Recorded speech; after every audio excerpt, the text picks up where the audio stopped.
Boleh tak? A'udzu billahi minasy syaithanir rajim. Bismillahirrahmanirrahim. Assalamualaikum warahmatullahi wabarakatuh. Alhamdulillahi rabbil alamin wa bihi nasta'in. Wassalatu wassalamu ala asyrafil anbiya'i wal mursalin Sayyidina Muhammadin wa ala alihi wa ashabihi ajma'in. Subhanaka la ilma lana illa ma 'allamtana innaka antal alimul hakim. Rabbana shrah lana sudurana wa yassir lana umurana wahlul 'uqdatam min alsinatina wa yafqahu lana aqwalina. Allahumma zidna ilman nafi'a warzuqna fahman wasi'an ya arhamar rahimin. Kita mulakan pertemuan di malam yang barakah ini dengan ummul kitab Al-Fatihah. A'udzu billahi minasy syaithanir rajim. Bismillahirrahmanirrahim. Alhamdulillahi rabbil alamin. Ar-Rahmanir Rahim. Maliki yaumiddin. Iyyaka na'budu wa iyyaka nasta'in. Ihdinas siratal mustaqim. Siratal ladzina an'amta 'alaihim ghairil maghdubi 'alaihim waladdallin. Amin. Alhamdulillah. Summa alhamdulillah. Pertama dan selama-lamanya bersyukur kita kepada Allah Subhanahu wa taala atas segala nikmat dan kurniaan Allah. Kita mampu lagi berkumpul pada malam yang barakah ini di masjid yang bertuah ini untuk menghadiri majlis ilmu dan juga salatul jamaah yang dikatakan oleh Nabi sallallahu alaihi wasallam merupakan raudhatan min riyadil jannah. Inilah salah satu taman daripada taman-taman syurga yang telah pun ada di dunia. Jadi mereka yang berdamping dengan taman syurga yang di dunia ni, insya-Allah di akhirat nanti pun akan bersama-sama di taman syurga. Salawat dan salam pada junjungan tercinta Nabi Muhammad sallallahu alaihi wasallam serta seluruh ahli keluarga dan sahabat-sahabat baginda. Yang saya hormati Tuan Pengerusi dan Setiausaha Masjid, Barisan Jawatan Kuasa Masjid, pegawai-pegawai, Imam Bilal Siak Masjid, Datuk Datin, hadirin hadirat yang dirahmati Allah. Alhamdulillah kita dapat berkumpul dalam keadaan hujan yang turun. Ketika hujan turun ni saya dah ajarkan doa dia yang simple sekali tu lagi. Allahumma sayyiban nafi'an. Kita minta, ya Allah, turunkanlah hujan yang beri manfaat. Dalam pada masa yang sama tu kita minta, ya Allah, bukan hujan yang buatkan banjir. Ya Allah, bukan hujan yang datang dengan ribut. Kita pun maklum, kalau kita tahu kawasan-kawasan macam di Ampangan ni, lorong 3 Kampung Ismail, banjir memanjang kalau hujan berlebih 3-4 jam. Di Rasah sana, Kampung Cedang, di sebelah Sungai Rasah, banjir kalau hujan 2-3 jam. Ada tempat-tempat yang kita ingat musibah kalau banjir ni, kita doakan mereka, ya Allah, Allahumma sayyiban nafi'an, turunkan hujan yang memberi manfaat. Sebaliknya bukan yang mudarat tetapi manfaat. Tanah-tanah yang kering dapat dibasahkan, air yang dah kontang dapat ada balik. Itu doanya. Tetapi ada sebenarnya dalam riwayat lain yang lagi senang, doa ketika hujan turun ni, Allahumma aghithna, Allahumma aghithna, Allahumma aghithna. Ya Allah, ya Tuhanku, bantulah kami. Aghith, alif, ghin, sa. Aghithna. Itu maksud dia, ya Allah, tolonglah kami. Ini pun riwayat Bukhari. Dan ada pun doa hujan yang panjang, Allahumma antal ghani wa nahnul fuqara. Anzil alaina al-ghaith waj'al ma anzalta alaina quwwatan wa balaghan ilahin. Ya Allah, sesungguhnya Engkaulah yang kaya dan kami semua miskin. Keturunkanlah kepada kami hujan yang datang kepadanya kekuatan dan bekalan. Jadi ini antara doa-doa ketika hari hujan, yang mana Nabi SAW sempat titipkan pada para sahabat. Adapun ketika hujan turun ni, kita percaya ianya rahmat, doa apa-apa pun boleh. Rabbighfirli wa liwalidayya, ya Allah ampunkan aku dan ibu bapaku. Itu doa yang terbaik. Atau yang kita tahu doa para nabi ketika melintasi sirat, Rabbi salim salim, Rabbi salim salim, Rabbi salim salim. Zikir ketika doa, ketika hujan, ya Allah selamatkan apa daripada api neraka. Kita doa, kita zikir dengan ketika hujan turun, menunjukkan kita sebagai orang beriman yang itu adalah rahmat daripada Allah Subhanahu wa taala. Jadi tuan-tuan yang dirahmati Allah, pertemuan sebelum ni kita dah bicarakan tentang al-mizan ataupun timbangan, yang mana salah satu perkara yang wajib kita imani, salah satu elemen yang ada di hari akhirat. Elemen hari akhirat bukan macam elemen di dunia. Elemen dunia ni ada siang, ada malam, ada sejuk, ada panas, kan? Jadi elemen hari akhirat ada 4 kata ulama. Mesti ada as-sirat, siratul mustaqim yang kita minta dalam setiap Fatihah kita baca tu, tirian sirat. Ada al-mizan, timbangan neraca yang kita tengah bicarakan. Ada mahsyar, sekumpulan manusia, semua umat manusia daripada Adam alaihissalam sehinggalah manusia terakhir berkumpul di mahsyar. Dan yang terakhir barulah ada syurga dan neraka. Wajib kita imani, inilah elemen hari akhirat. Inilah apa yang ada setelah hari kebangkitan. Habisnya dunia kita ni, meninggal kita masuk barzakh, meninggal semua, barzakh pun habis, semua pergi ke yaumul qiyamah, hari kebangkitan, bangun balik. Jadi inilah al-mizan merupakan salah satu elemen yang wajib kita imani ataupun kita percaya, di mana nanti Allah jadikan ia sesuatu alat yang Allah letakkan di hari kiamat untuk menimbang amalan hamba-hambanya. Itu maksud al-mizan, ataupun neraca amal di akhirat. Dia macam alat, sama macam neraca di dunia ni, sifat dia ada 2 telinga, kiri dan kanan. Tapi ada kata Nabi SAW, hadis Bukhari mengatakan, telinga kanan neraca ni adalah sebesar bumi dan seisinya, dan telinga kiri neraca ni pun sama juga, sebesar bumi dan isinya. Ni kita dah kenal al-mizan. Jadi insya-Allah kita terus kepada cara menimbang.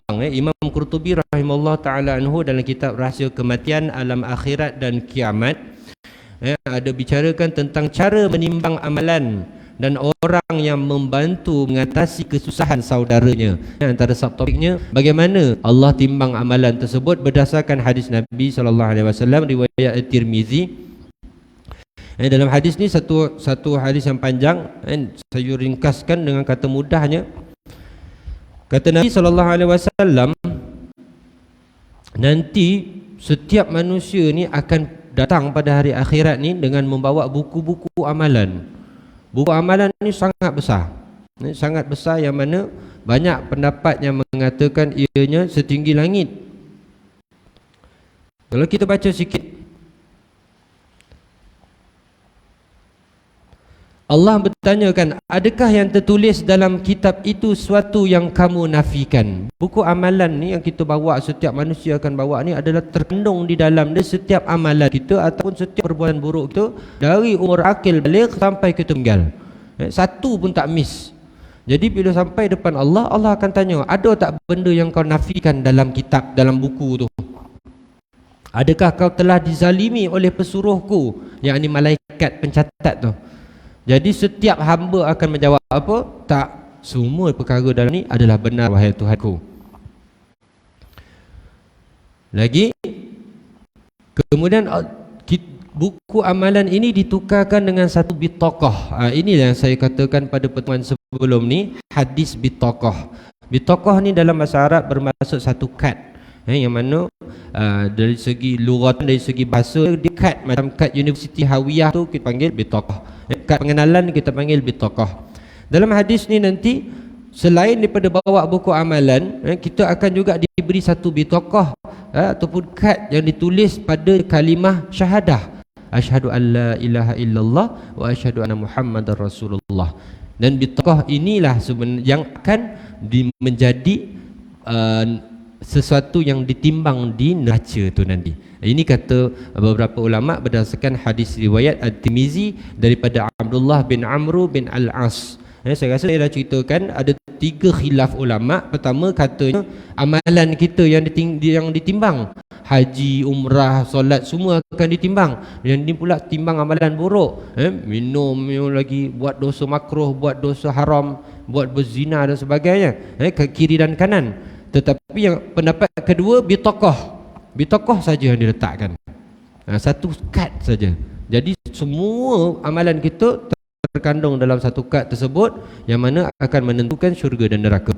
Yang pendapat ketiga, Abdullah bin Mas'ud berpendapat ada kaul Nabi SAW mengatakan orang tu sendiri jisim dia naik atas alat timbangan tersebut. Jadi ini tak kisahlah yang mana satu pun, wajib kita imani.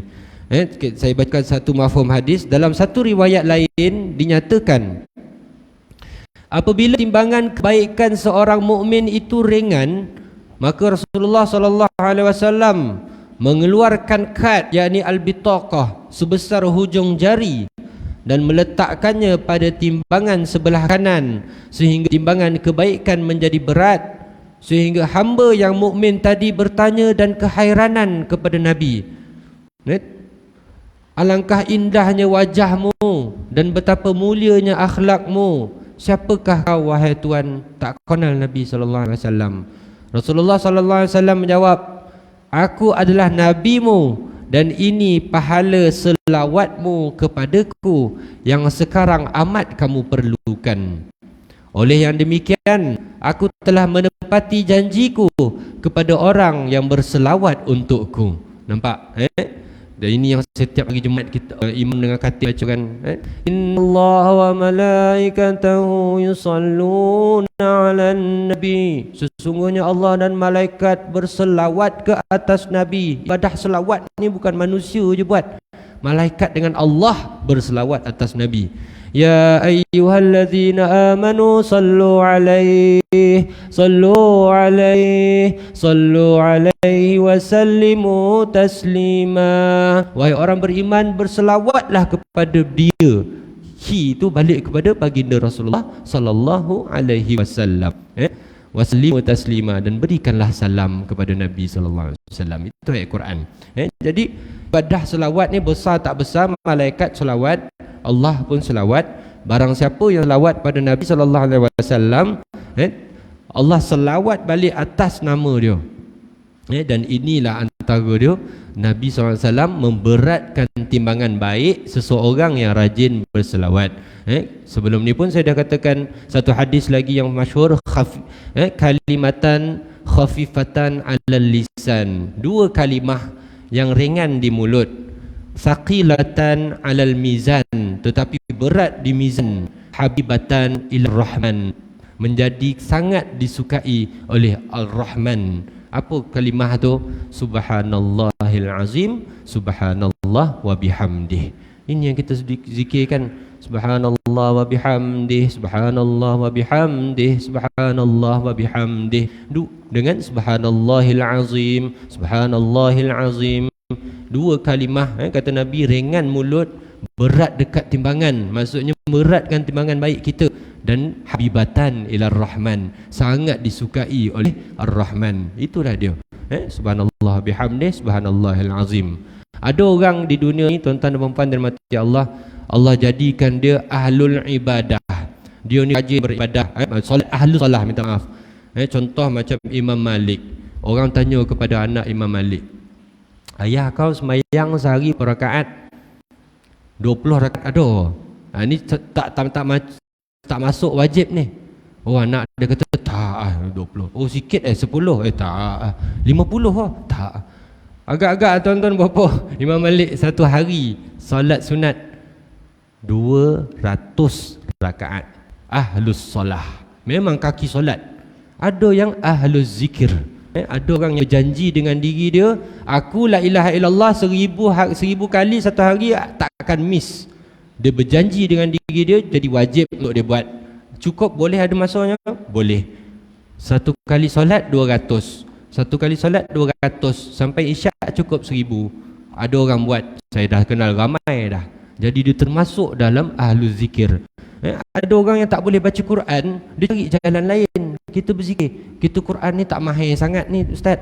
Jadi teruskan belajar Al-Quran. Sebab itu suruhan pertama kan, Iqra bismi rabbikal ladzi khalaq. Kena belajar membaca dengan nama Allah, kena belajar kan. Tapi tak apa, pelan-pelan. Yang senang ni zikir ni buat. Kita termasuk dalam ahlul zikir. Ini tahu bagaimana nanti ahlus salawat. Ada juga sahabat saya 10,000 satu hari buat lori, tuan-tuan puan. Dia berkerja buat lori. Belakang kereta Honda, dia bawa kereta lah. Semua kereta Honda baru, tuan-tuan tak payah belagak lah. Dia yang bawa bawa masuk lori itu dulu. Dia yang dah rasa tu, lepas tangan dia tu tuan-tuan beli tu. Dia bawa hantar satu Malaysia. Tapi saya kenal dia 10,000 selawat sehari atas lori. Nak hilang ngantuk ustaz, dia panggil saya pula ustaz. Kita rasa segan. Nampak amalan boleh. Semoga dengan amalan ni dapat macam hadis sebut, Nabi datang bagi bitokoh, beratkan amalan kita. Daripada tak tahu masuk syurga ni, ya Allah siapa ni? Ya Allah, ini Nabi menangis orang tersebut. Siapa yang dapat ni akan menangis kegembiraan. Itulah antara nikmat terbesar pada hari akhirat.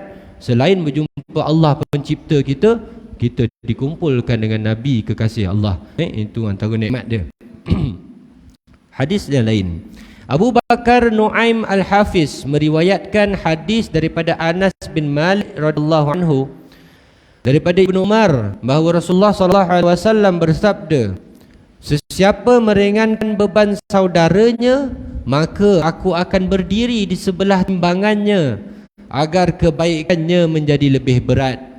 Jika tetap tidak menjadi lebih berat, maka aku akan memberi syafaat untuknya. Jadi ini antara keseronokan di hari akhir adalah dapat syafaat Nabi SAW. Dalam hadis ni Nabi cakap, siapa yang rajin tolong orang, meringankan beban saudaranya, apa sahaja yang kita mampu, dengan tenaga, dengan wang ringgit, dengan kemampuan yang Allah bagi. Antara dia nak pergi sembahyang Jumaat tu tuan-tuan, masing-masing bawa Mercedes Honda yang cantik, tuan-tuan beli 300,000 tu kan. Dalam perjalanan tu tampak yang jalan kaki, tumpangkan, jom pergi solat. Ini dulu saya rasa 10-20 tahun lepas amalan ni sangat banyak. Sikit mana-mana pun memang saya zaman-zaman sekolah dulu tu nak pergi sembahyang Jumaat tu jauh kan. Taman Rasa Sayang tu nak berjalan, Taman Rasa Sayang, Taman Rashidah Utama tu nak berjalan kaki sampai ke Taman Rasa Sayang. Ya, budak-budak mak Tafiz Asadiah nak pergi sembahyang Jumaat, berjalan kaki turun bukit, ada shortcut lah. Tapi dalam perjalanan tu biasa memang dapatlah, adalah orang tumpang kan. Nak yang form 5 ni kan, padahal orang tu jemput yang budak-budak form 1 tu tolak, adik-adik jalan, kita yang naik. Itu biasalah kan.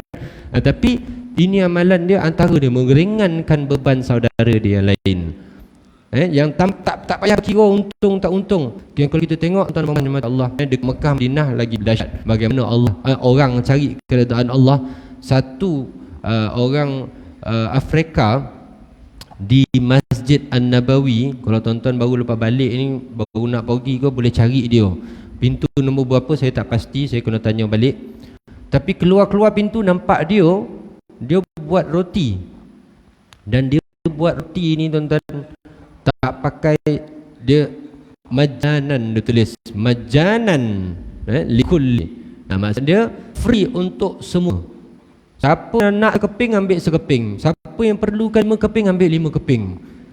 Dia tolong macam mana? Apa yang dia infakkan, tenaga dia dihabiskan lillah ta'ala. Macam mana dia, modal dia 1 kuali dan tepung, dia letakkan 1 tabung. Siapa nak bagi, siapa tak nak bagi, tak payah. Itu saja tuan-tuan. Maksudnya dia tak keluar modal dia adalah tenaga dia untuk cari redha Allah.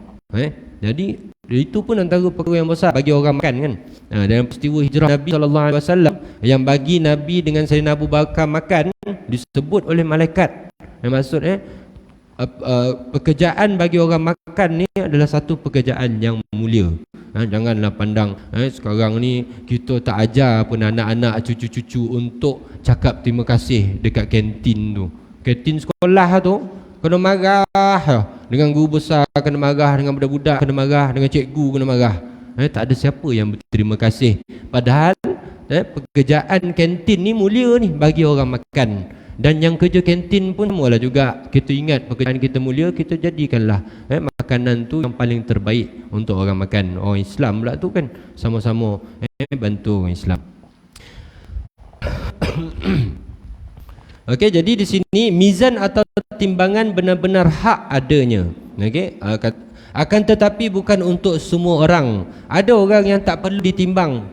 Amalan dia tak perlu ditimbang, dia terus pergi ke tempat destinasi dia sama ada syurga ataupun terus ke destinasi neraka, wa'iyazbillah. Dalilnya ada sabda Nabi SAW, ni dalil pertama, bahawa kelak akan dikatakan kepadanya, wahai Muhammad, perintahkan umatmu yang tidak perlu dihisap agar masuk syurga, iaitu al-hadis. Okey, jadi ada suruhan daripada Allah Subhanahu Wa Taala, ya Muhammad, nanti masukkan suruh geng-geng kau, umat kau yang tak perlu dihisap masuk syurga terus. Siapa yang kita tahu masuk syurga terus? Asy-syuhada, yang golongan mati syahid. Ada yang syahid pula, syahid yang ada dua, syahid dunia, ada yang syahid dunia dan akhirat. Ada yang syahid akhirat, ada yang syahid dunia dan akhirat. Syahid dunia dan akhirat, maksud syahid ni syahadah, diambil daripada syahadah, tengok. Syahid dunia dan akhirat, dunia menyaksikan kematian dia adalah lillah ta'ala. Contoh orang yang meninggal fisabilillah, orang yang meninggal zaman Rasulullah berapa orang mati, sahabat yang syahid, Sayyidina Hamzah, Sayyidina Talha, banyaklah, bahkan sahabat-sahabat kibar pun ramai syahid. Sayyidina Ali dibunuh, Sayyidina, banyaklah. Jadi itu syahid. Adapun kita berjuang untuk negara, untuk agama, untuk bangsa tu last kali, bangsa Melayu tu last kali. Dia kena ingat agama dulu. Agama, keluarga, harta, boleh pertahankan harta sampai mati, insya-Allah dikirakan syahid. Tapi jangan tak pakai otak. Contoh, orang masuk rumah 10 orang masuk, nak ambil harta ada RM200, kau pertahankan sampai mati, tak ada guna. 200 tu cari lain hari. 10 orang tu tak boleh makan dah. Kena pakai otak. Dalam perang pun kena pakai otak. Dia macam tu. Jadi untuk dapat syahid, itu antara yang terus minas syuhada, minas sadiqin, orang yang membenarkan Nabi. Para sahabat pun ada asyarah mubasyarat. Memang Nabi SAW sebutkan dalam banyak occasion, dalam banyak majlis, siapa yang syahid dia masuk syurga terus, siapa yang ini dia boleh masuk syurga terus. Macam-macam Nabi sebut. Tapi dalam satu majlis Nabi sebut asyarah, 10 orang mubasyarat, 10 orang yang confirm masuk syurga. Nabi sebut dalam satu majlis. Hadis tu kita boleh belajar satu masa pertemuan yang kita kenal 10-10 tu siapa? Sayyidina Umar, Sayyidina Osman, Sayyidina Ali, Umar bin Abdul Aziz, khulafah Rashidi yang lain tu. Dan kenapa peribadi mereka, itu kita boleh buat satu kuliah sebenarnya seronok. 10 asyarah basyarat, maksudnya ada yang masuk perlu dihisap.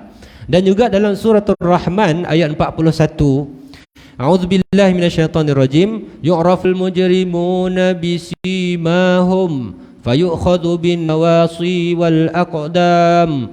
Orang yang berdosa itu diketahui dengan tanda-tandanya, lalu ditarik ubun-ubun dan kakinya menuju ke neraka. Jadi dalam surah Ar-Rahman ni seolah-olah menggambarkan dah tahu dah, ini orang berdosa, tak payah timbang masuk neraka. Apa tanda dia? Antara tanda orang yang berdosa, orang kafir, bila di hari akhirat nanti di mahsyar, summun bukmun umyun, mereka akan dalam keadaan bisu, pekak dan buta. Itu keadaan orang kafir menghadap Allah. Aib Di dunia dulu kau tak pelik, jadi di akhirat kau datang dalam keadaan penuh aib. Jadi ini tanda-tanda yang mungkin yang berdasarkan daripada surah Ar-Rahman menunjukkan orang kafir pun ada yang tak ada dihisap terus masuk. Nanti hisap orang kafir kita akan pergi pada bab seterusnya. Hisap berlaku untuk semua orang yang berkumpul di padang mahsyar, tetapi hanya untuk orang yang mencampur aduk perbuatan baik dan perbuatan buruk seperti tingkah laku orang kafir. Imam Abu Hamid berkata, terdapat 70,000 orang yang masuk syurga tanpa dihisap, tidak ditimbang, tidak mengambil buku catatan amal dan hanya diberi sokongan yang bertuliskan la ilaha illallah Muhammadur Rasulullah, yang merupakan sokongan untuk fulan bin fulan bahawa dia telah mendapat keampunan dan kebahagiaan abadi. Tidak ada sesuatu yang pernah dia lalui sepanjang hidupnya lebih mudah dan lebih terhormat daripada kedudukannya pada hari itu. Ini yang dikatakan 70,000 orang yang minan nabiyyin, nabi-nabi, wasiddiqin, orang yang membenarkan para nabi, sahabat-sahabat nabi dan juga orang-orang beriman, wasyuhada, orang-orang yang mati syahid, wassalihin, orang yang hidup dia penuh dengan amal soleh. Empat-empat ni antara yang termasuk dalam 70,000 ni masuk syurga, kata Imam Abu Hamid, tanpa dihisap. 70,000 orang, insya-Allah tak ramai tuan-tuan. 70,000 tu sikit. Nak bandingkan dengan jumlah manusia yang ada hari ini saja, daripada zaman Nabi Adam lagi, berapa ramai lagi tu. Jadi kita terus kepada topik seterusnya adalah hisap orang kafir.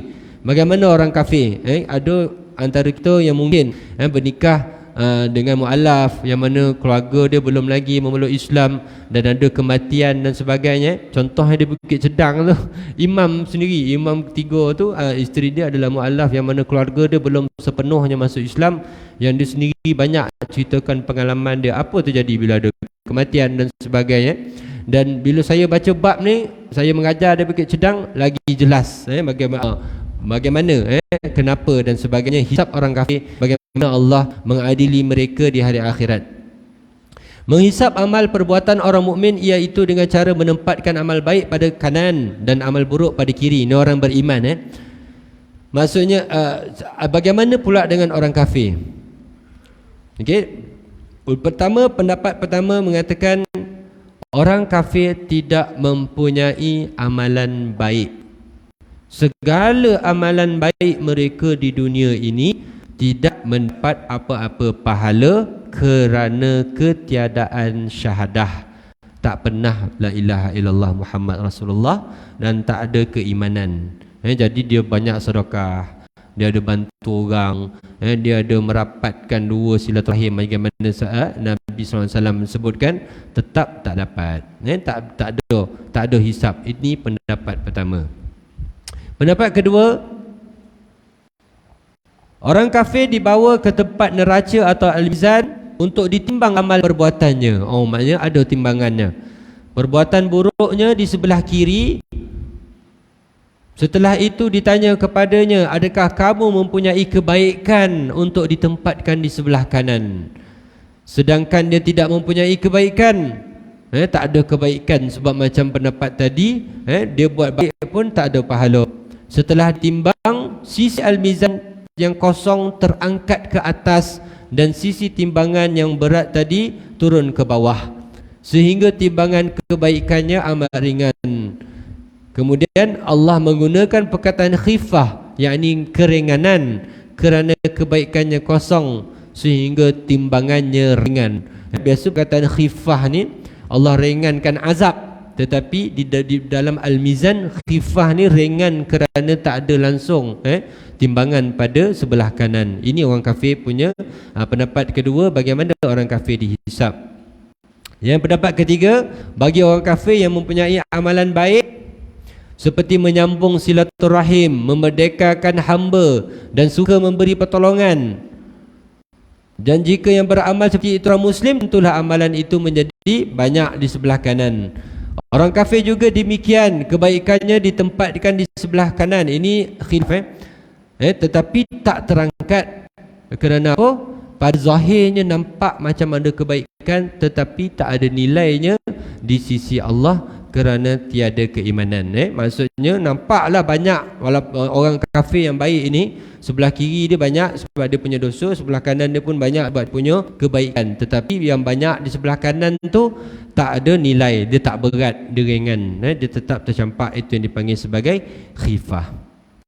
Rasulullah juga pernah ditanya oleh Adi bin Hatim mengenai bapanya yang melakukan perbuatan baik. Maka Rasulullah SAW menjawab, bapamu mengharapkan sesuatu daripada perbuatannya itu dan dia telah memperolehinya. Adi bin Hatim ni seorang pembesar di Iraq, yang mana kisah dia, umur dia panjang. Bila Nabi SAW dah wafat pun, Adi bin Hatim ni dah masuk Islam dah. Dia bercerita balik bagaimana dia masuk Islam tu. Antara cara dia beriman tu adalah kerana keistimewaan Nabi SAW. Ketika tu orang Iraq pergi masuk dekat Madinah, cuba untuk masuk dan tawan lah. Tapi Nabi SAW dapat mengalahkan tentera-tentera Adi bin Hatim, yang mana anak Adi bin Hatim ni jadi tawanan Nabi. Dan Adi bin Hatim ni orang kaya. Orang kaya, dia memiliki suku Iraq masa tu, 1/4 Iraq dia punya.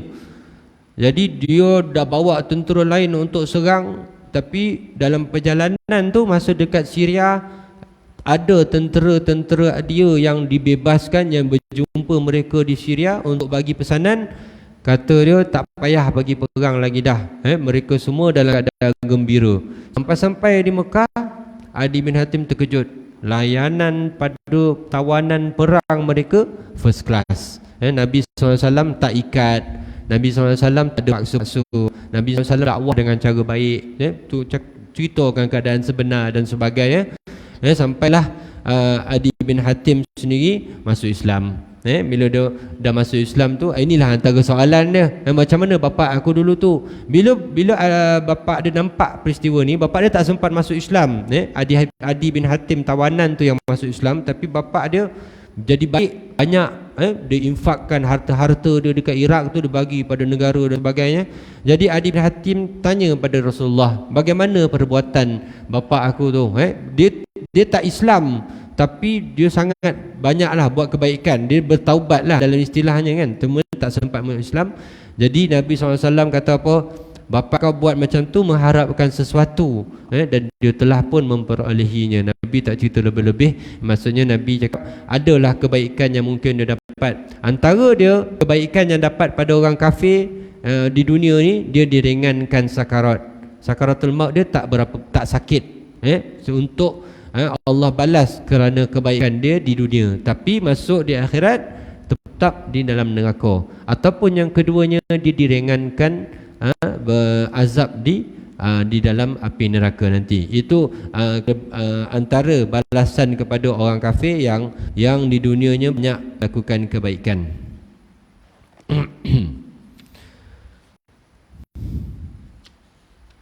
Para ulama mengatakan nanti pada hari kiamat ada 3 kumpulan manusia. Kumpulan manusia akan dibahagikan kepada 3 kumpulan dalam ketika kita nak pergi Al-Mizan ni. Pertamanya adalah golongan kafirun.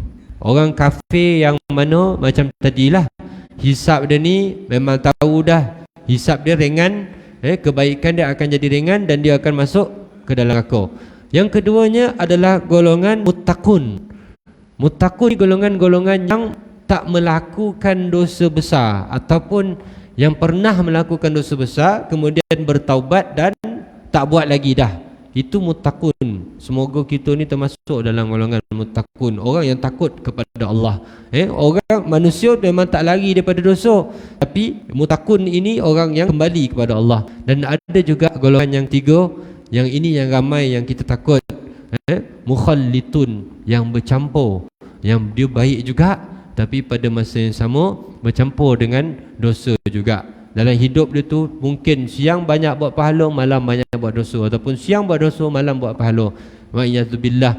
Yang ini yang kita takuti, yang mana inilah Tiga kumpulan yang nanti akan dikumpulkan pada mana, pada Al-Mizan, ditimbangkan dan dijelaskan yang mana golongan mukhallitun ni, yang bercampur dosa dan pahala ni lah nanti yang kita harapkan syafaat Nabi SAW.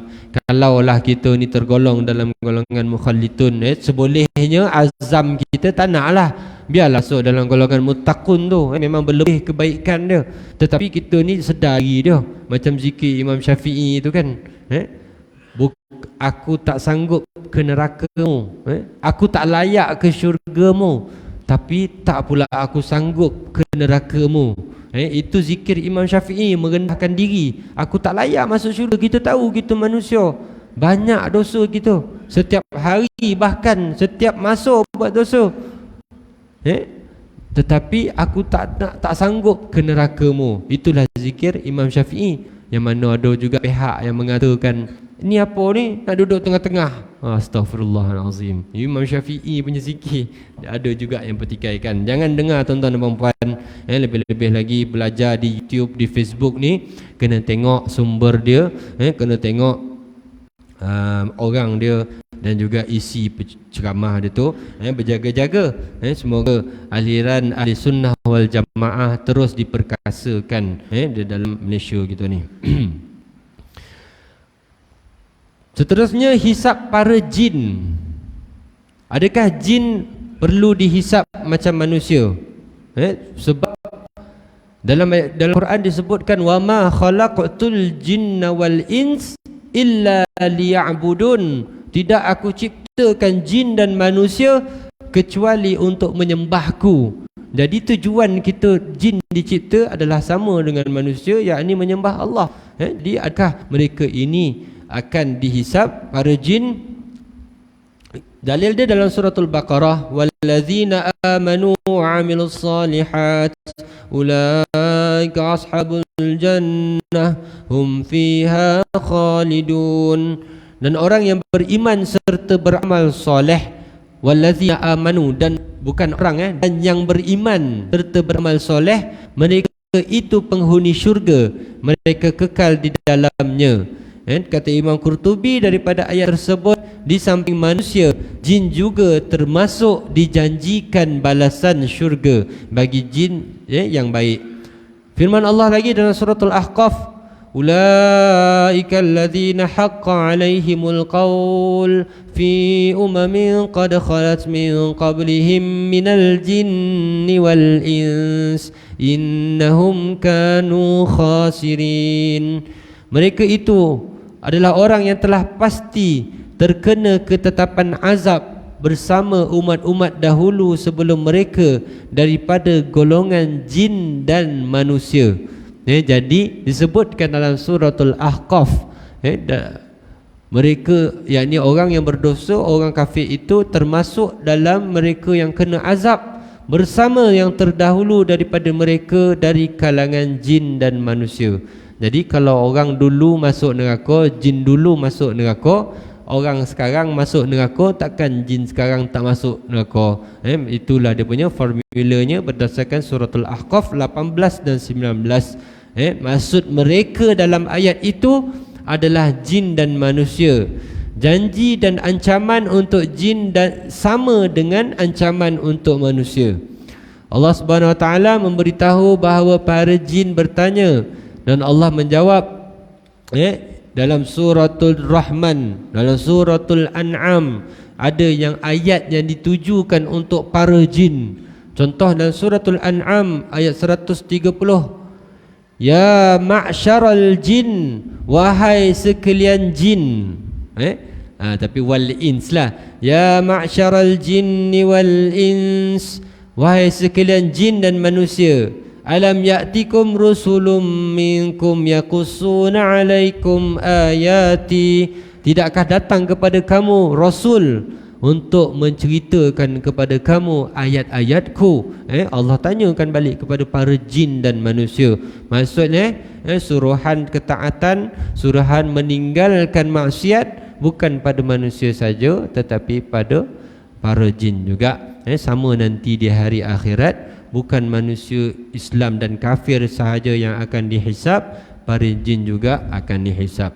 Jadi tuan-tuan dan puan-puan yang dirahmati Allah Subhanahu wa taala, saya harapkan dengan perkongsian dengan hari ini akan menambah lagi keimanan saya sendiri dan keimanan tuan-tuan dan puan-puan terhadap hari akhirat, dan semoga kita sama-sama bersedia melakukan amal ibadah secukupnya, mengharapkan kasih sayang Allah dan syafaat Nabi Muhammad sallallahu alaihi wasallam bagi persediaan kita ke alam yang abadi tersebut. Aqulu qauli hadza astaghfirullahal azim li wa lakum. Kita berhenti di sini dahulu tuan-tuan dan puan-puan dirahmati Allah.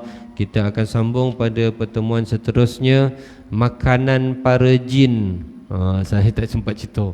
Ingat nak cerita tadi kan? Kemudian barulah kita akan terus pada pergi bab Al-A'raf. Dalam kitab ada menceritakan Al-A'raf, suatu tempat yang mana orang kalau timbangan neraca baik dia dengan buruk dia sama, mana pergi dia, neraka ke syurga? Tak dapat pula syafaat Nabi, tak pun kebaikan dia sikit, Nabi bagi syafaat sama dengan kejahatan, mana dia pergi? Jadi kita akan bicarakan pada pertemuan seterusnya insya-Allah biiznillah taala. Aqulu qauli hadza, kita tangguhkan dengan tasbih kafarah dan suratul asr.